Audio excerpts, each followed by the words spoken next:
This is where we give our disclaimer of we are getting these relay orders from the coaches. They turn them in, but things tend to change between when they turn in those orders and we get them. So if we misidentify any runners, it is not on purpose. It is simply because we received incorrect information. We will do the best to try and fix that. And our spectacular director, Jim Carr, will get in close on the athletes as he can so that we can read the names off the bibs.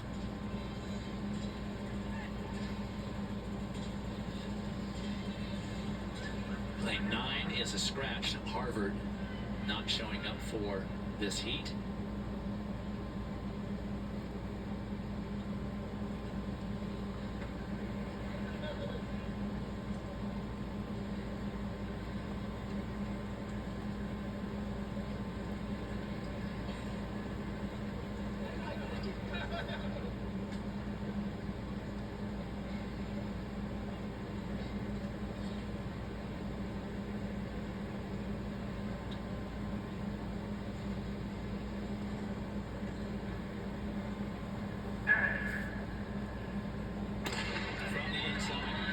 Kentucky and Clemson, then Oregon, Tennessee, South Carolina, and on the outside, Texas A&M. Well, you got Oregon in the middle of the track there. They're going to lead off with Shanna Grebo, the 400-meter hurdler who did. Welcome back to Hayward Field Stadium. We're now in the final advance. And welcome. Today is Friday, June 7th. And tomorrow is the National Best Friends Day. And South Carolina will also get a chance to see Jamisha Ford on the anchor leg for the Lady Gamecocks. So they'll stay in their lane all the way around to the exchange. Then the outgoing runner will stay in the same lane through the full turn. Then they break for the pole on the backstretch. Very close to who passed first, but it looked like Tennessee. There is Oregon. Oregon looks like they're out front at this point, and that's going to make the crowd very happy. 52.5 from Shanna Grebo there, the 400-meter hurdler. And we talk about those 400-meter hurdlers, man. They got all kinds of strength. This is the second run of the day for her. Ella Clayton is slated on this second lane. That is actually Ella. Kentucky in second currently, and then Clemson. Monica McGann for Kentucky in that second position. But Oregon running well up front with Ella Clayton. McAniff was a very obvious false start in her heat of the 400. I'm a little bit surprised to see her run there. Kentucky will hand off first, or Oregon. It was Kentucky. And the out-runner for Kentucky, that is Alexis Glasgow. And Oregon goes by on the inside. Oh my gosh, Katrina Wright saw the opening and went for it. Savvy running by Katrina Wright for the Ducks, the junior.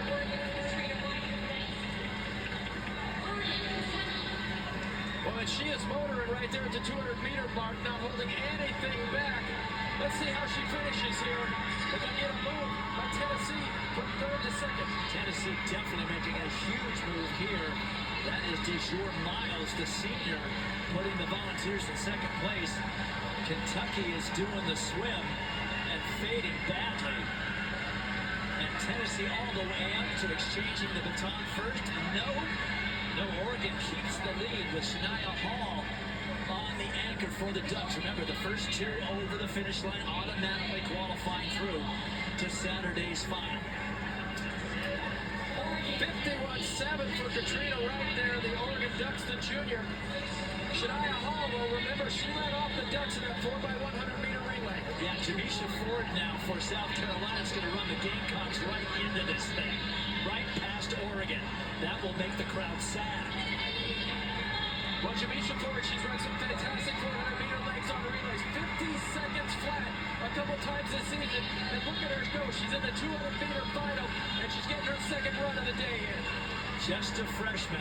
This is an impressive anchor carry for Jamisha Ford, running her Gamecocks into the final.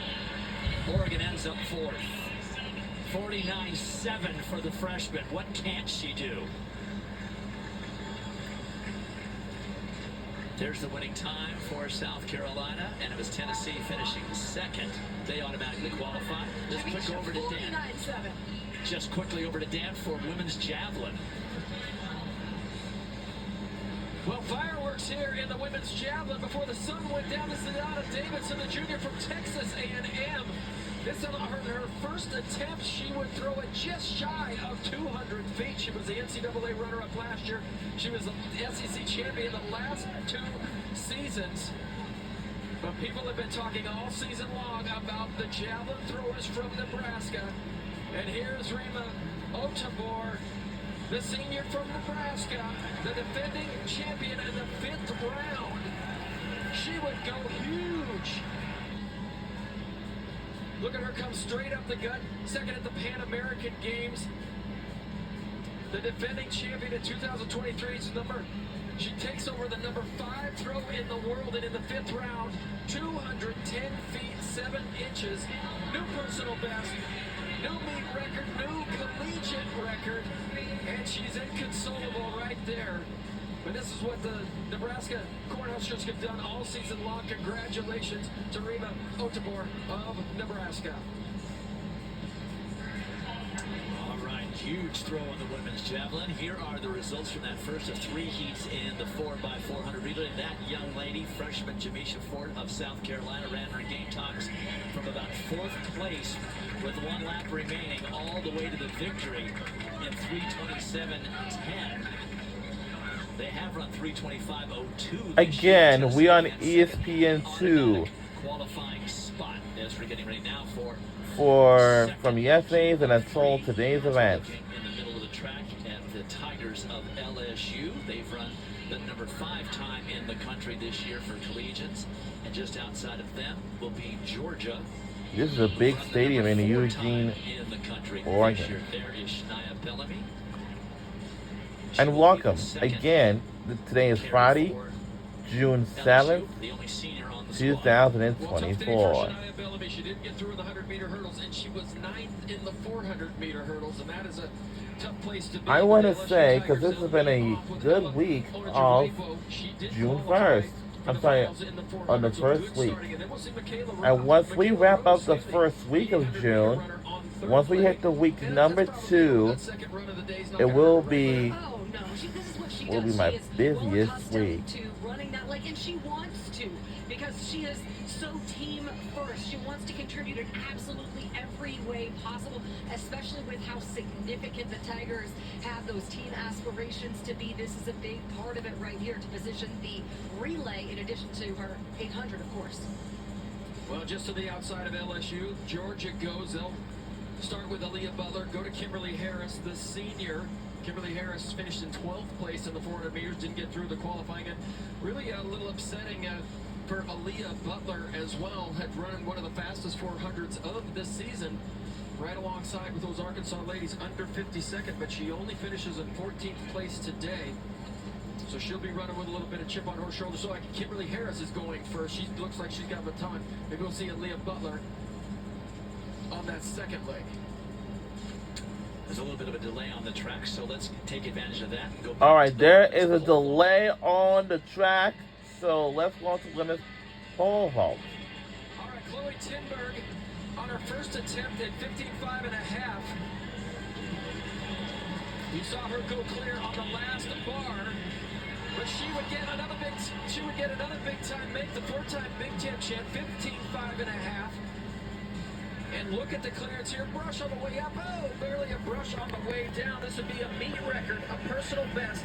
And she would take over the number 4 jump all time at the NCAA level. But she would come home with the victory. Riley Phelps of Charlotte and Hannah Mall, the freshman who won indoors, will settle for 3rd. 3 Washington pole vaulters scoring, including Amanda Mole, who got a tie for 5th place. So a lot of points for the Huskies. And Coach Toby Crash Stevenson doing a good job with his vaulters up there in Seattle. Here are the lane assignments for heat number 2. And we're featuring LSU in lane 5, Georgia in lane 6. Temperature right at 70 degrees now here in Eugene. Just a little after 9:10 p.m. West Coast time. You folks on the East Coast are hanging in there after midnight. And by the time this event ends at midnight, it's going to be late, and everyone's going to be super tired. On the inside, Northern Arizona, Ohio State, and Miami of Florida. Then in the middle, LSU, Georgia, Houston, and on the outside, Northwestern State and Colorado. Well, Houston has run 3:27 this year. Georgia has run 3:26, and LSU has run 3:26. Sydney Townsend, the senior who's qualified in the 400-meter hurdle, she leads off for the Houston Cougars. Northwestern State's leadoff runner doing a good job out there. That is Megan Shaw, the junior. Now Houston and Georgia starting to make up that space that was created. LSU lagging right now, but making a big run near the end. Good run by Kimberly Harris, the senior from Georgia, going by Sydney Townsend there. LSU and Georgia hand off together.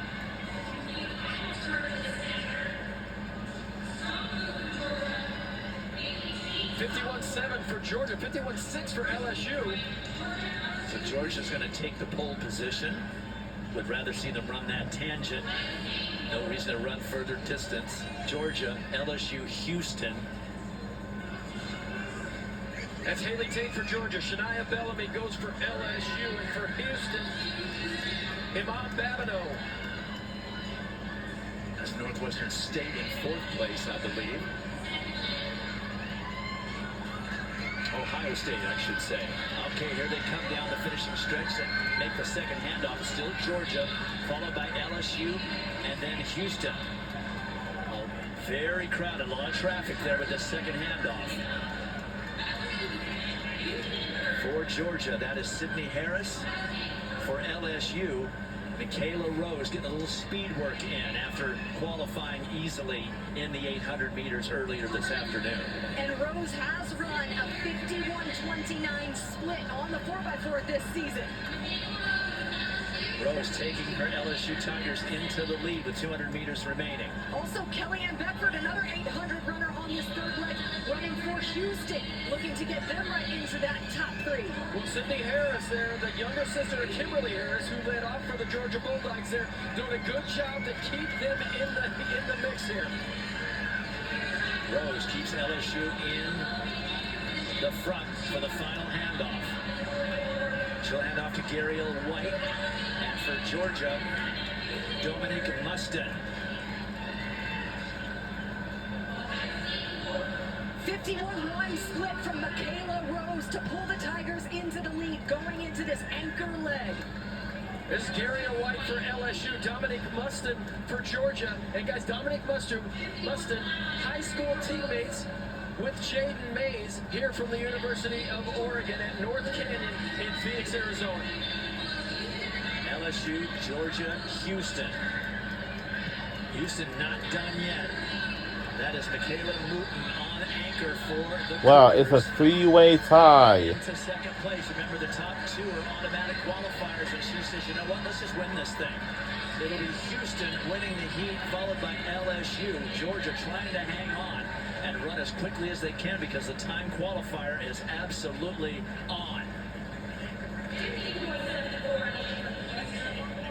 Wow. Let's take a look at this exchange for Georgia.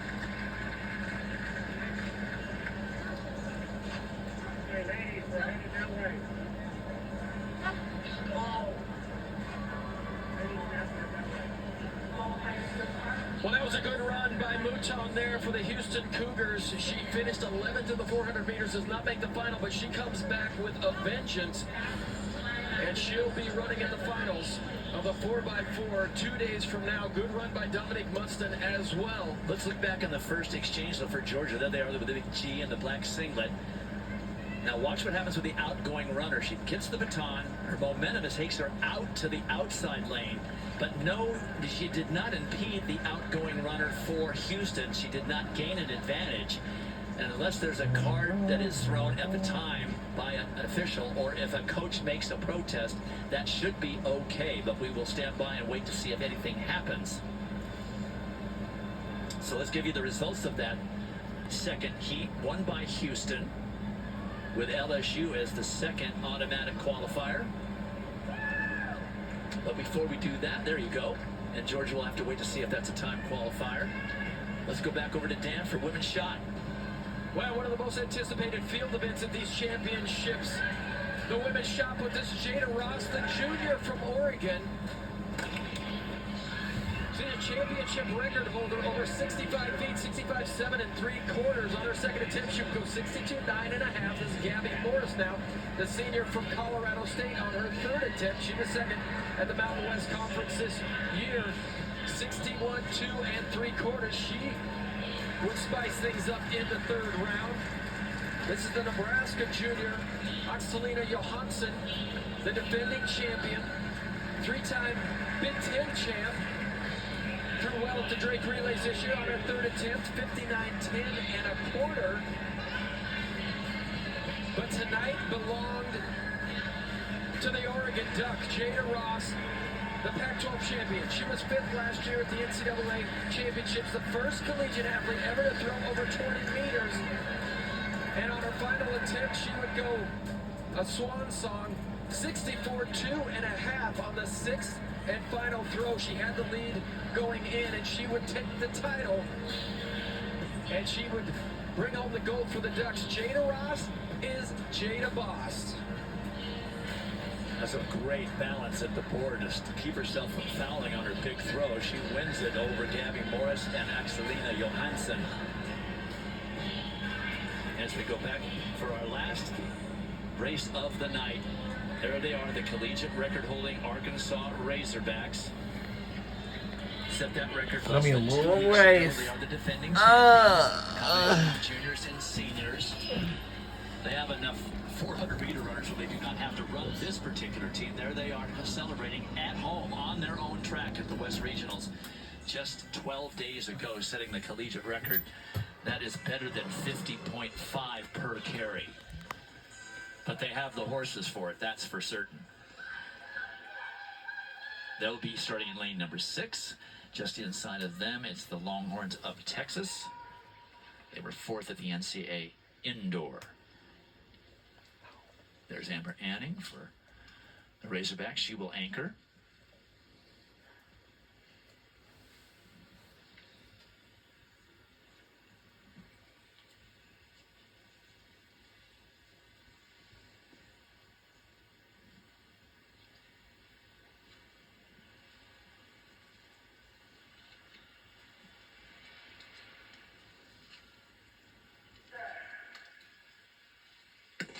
From the inside, UTEP, South Florida, and USC. Then in the middle, Texas, Arkansas, UCLA.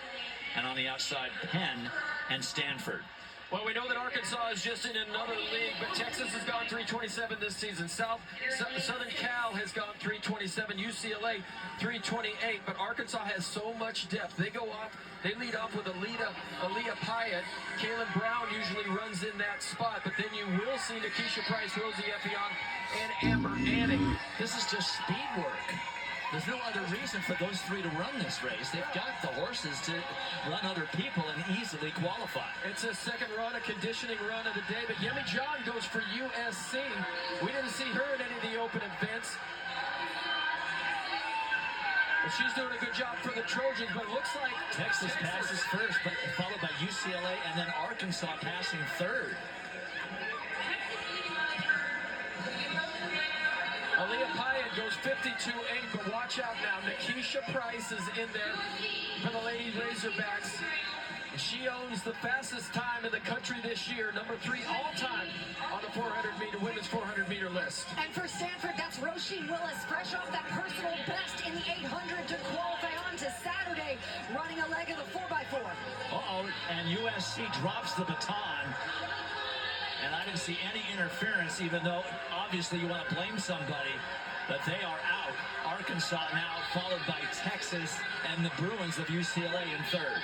Well, and Bella Whitaker from Penn, she's coming up in fourth position. Her sister's going to take the baton for Stanford and run the third leg.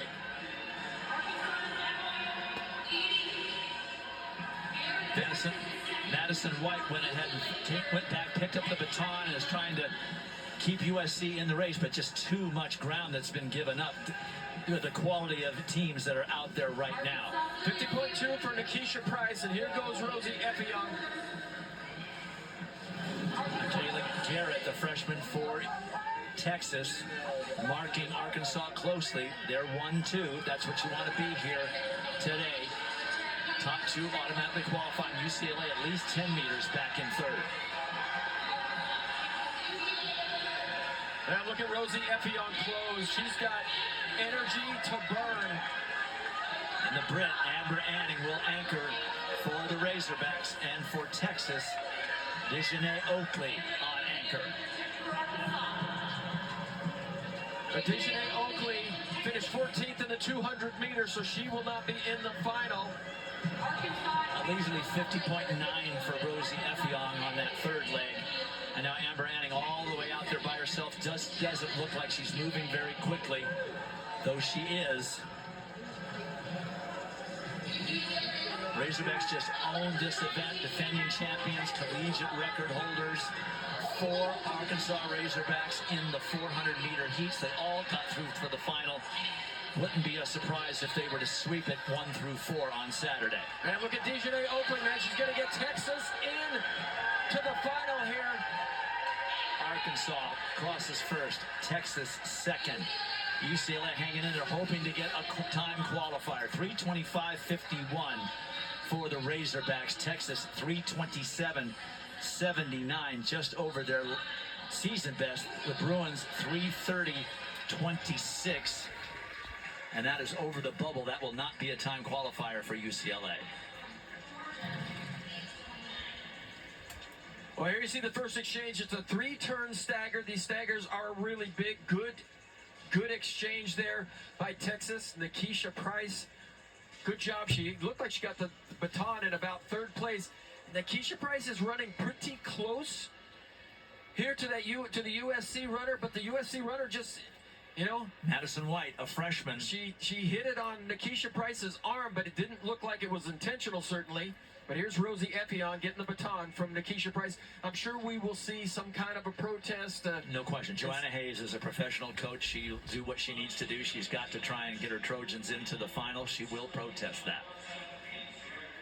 Final exchange, Amber Anning for Arkansas and Dejanay Oakley for Texas. Those are your automatic qualifiers out of that. Now let's take a look and see who will advance to the finals on Saturday. And we fully expect that both the men's and women's team titles could go down to this final event, the 21st event of those championships, the 4x400 relay. Here are your qualifiers. Oregon with the last qualifying spot at 3:28.77, but Arkansas just too much firepower. You can almost guarantee that if they're within 10 points of being able to get the national title, they'll be able to do it with that 4x400 relay team. So we have some scores. One running final, of course. Florida already with 26 points, largely on the strength of that 10 points for Parker Valby and Claire Bryant in the long jump as well. Nebraska with that collegiate record in the javelin, second at 22. Then Oregon, 7 back in third with 15, and you can see the rest right there. But lots of events left to go. In fact, 15 events left to be contested on Saturday.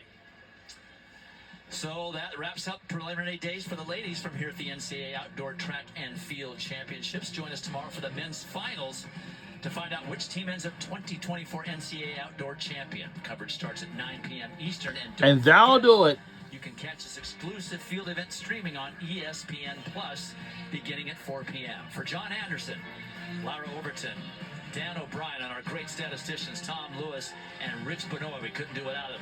And great job in the truck today, guys. I'm Dwight Stones. We'll see you for men's finals tomorrow here in Eugene. We'll be right back here today and later on.